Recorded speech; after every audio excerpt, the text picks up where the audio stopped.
ఈ సందర్భంగా ఈరోజు సాయంత్రం సిబిఎన్ రీడింగ్ రూమ్ సావిత్రమ్మ 50 రూపాయలు విరాళంగా ఇచ్చారు. పాటబొమ్మాలు వెంకటేష్ నగర్ గారు 100 రూపాయలు విరాళం ఇచ్చారు. రాజారావు గారు దేశపురం 100 రూపాయలు విరాళం ఇచ్చారండి. వీరగట్ట నాగేశ్వరరావు గారు దేశపురం వార్తలు మరో 100 రూపాయలు విరాళం ఇచ్చారండి. బొక్కు శాఖర్ గారు ఒక 100 రూపాయలు విరాళం ఇచ్చారండి. కందరన్న వెంకటరావు గారు నాడివాడ వార్తలు ఒక 100 రూపాయలు విరాళం ఇచ్చారు. పక్కవాళ్ళు వేణుగోపాల్ గారు చిరుతల వార్తలు ఒక 100 రూపాయలు విరాళించారండి.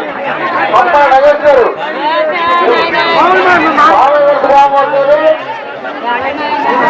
నగేష్ గారు 500 రూపాయలు విరాళించారండి. చెప్పమ్మ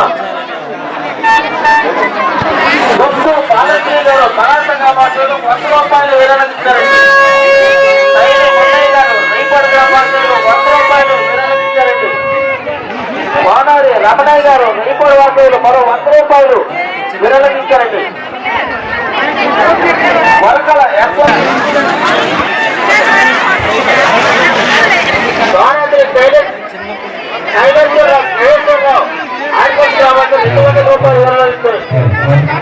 జన చిన్నారావు గారు 101 రూపాయలు విరాళించారండి. జన సింహాచన గారు మరో 101 రూపాయలు విరాళించారండి. ఉమ్మడి భార్గవ్ గారు పెంటూరు తప్ప రామారావు గారు మరో 100 రూపాయలు విరాళించారండి.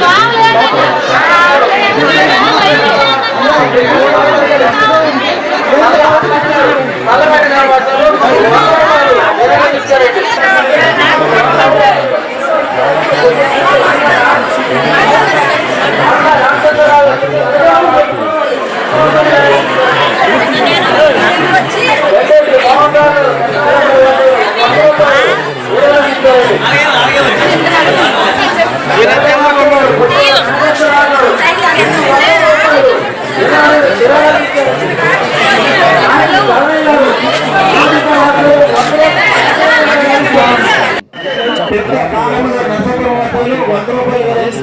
సందర్భంగా 5వ క్లాసులకు మాతృభాషలోనే విద్యాభ్యాసం జరగాలన్న విషయాన్ని ప్రైవేట్ స్కూల్ కూడా ఆలోచించాలి.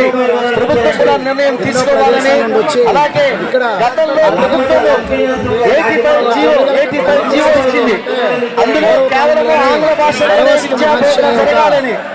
కానీ ఆంధ్ర శాస్త్ర పరిషత్ కోరేది ఏంటంటే ప్రభుత్వాన్ని ఆ జీవోని విత్డ్రా చేసుకోమని వెనక్కి తీసుకోమని.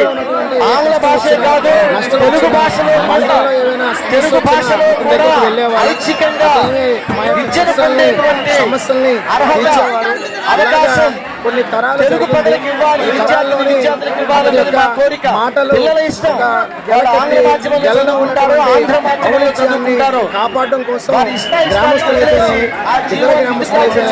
చాలా మంది ప్రభుత్వాన్ని ఆంధ్ర శాస్త్ర పరిషత్ కోరుతుంది కట్టడం జరిగింది. అయితే ఒక ఆన్వాయితీ ఏంటంటే ఏదో ఒక కోరిక ప్రాశస్త్యాన్ని కూడా తెలియజేయడానికి, భాషలోని తీయదైన అర్థమయ్యేలాగా చేయడానికి ఒంగోలు కేంద్రంగా ఈ సంవత్సరం డిసెంబర్ 5వ ఉంటుంది. 16 సంవత్సరాల వయసున్న పిల్లలతో ప్రపంచ తెలుగు మహాసభలు నిర్వహించాలని ఆంధ్ర సారస్వత పరిషత్ అధ్యక్షుడిగా ఉంటున్న పెద్దలు శ్రీ గజల్ శ్రీనివాస్ గారు ప్రయత్నం మొదలుపెట్టారు. అయితే దీంట్లో ప్రధాన ఉద్దేశం గతంలో ఇప్పటికే ప్రపంచ తెలుగు మహాసభల్ని ప్రపంచవ్యాప్తంగా నిర్వహిస్తూ ఇటీవల జనవరి నెలలో కూడా గుంటూరులో నిర్వహించడం జరిగింది. అయితే రాబోయే తరాలు ఒక తరాన్ని తయారు చేయాలనే ఉద్దేశంతో ఈ 16 సంవత్సరాల లోపల పిల్లల్ని గుర్తించి తెలుగు భాష పట్ల ఆసక్తి కలిగిన వాళ్ళని, వాళ్ళలో కాస్త పాండిత్యం కలిగిన వాళ్ళతో అవధాన ప్రక్రియను కానీ, బుర్రకథలు చెప్పడం కానీ, హరికథలు చెప్పడం కానీ, జానపదాలు పాడించడం కానీ, లేదా సాహితీ గోష్ఠులు పెట్టడం కానీ, లేదా కవి సమ్మేళనాలు తీసుకొచ్చి మాతృభాష పట్ల, మాతృభాష సాహిత్యం పట్ల కూడా వారిలో రక్తిని, అనురక్తిని పెంచే ప్రయత్నం ఇవాళ గజల్ శ్రీనివాస్ గారు చేస్తున్నారు. ఒక అద్భుత ప్రయత్నం అని నేను చెప్తున్నాను. ఎందుకంటే మాతృభాష అనేది చాలా ముఖ్యమైనది. మాతృభాషలో చదువుకున్న పిల్లలకి లేదా మాతృభాషలో ఆలోచించే పిల్లలకి మానసిక వికాసం కానీ సృజనాత్మకంగా కూడా ఎక్కువ ఉంటుందనే ప్రపంచవ్యాప్తంగా చేసిన అనేక వీటిల్లో కూడా విశ్లేషణాత్మకంగా కూడా అనేక దేశాల్లో కూడా ప్రయోగాత్మకంగా చేయడం జరిగింది. వీటిని ఈ రకంగా ముందుకు తీసుకెళ్ళడం, భాషను బతికించడమే కాకుండా భావితరము వర్ధమానతరం భావితరాలకు కూడా భాష పట్ల పెంచి భాషను మరికొన్ని తరాల పాటు యుగాలుగా మన పెద్దలు వాళ్ళ అనుభవాన్ని రంగరించి మేళవించి అందించిన అద్భుతమైన వారసత్వ సంపద మన తెలుగు భాష. వీటిని భావితరాలకు కూడా తరతరాలు నిలిచిపోయేలాగా చేస్తున్న ఒక అద్భుత ప్రయత్నం. దీంట్లో నేను కూడా భాగస్వామ్యం అవుతున్నందుకు, ఇవాళ లోగోను ఈ సందర్భంగా విడుదల చేసినందుకు, నేను శ్రీనివాస్ చేయించినందుకు శ్రీనివాస్ గారికి నేను ధన్యవాదాలు తెలియజేస్తున్నాను.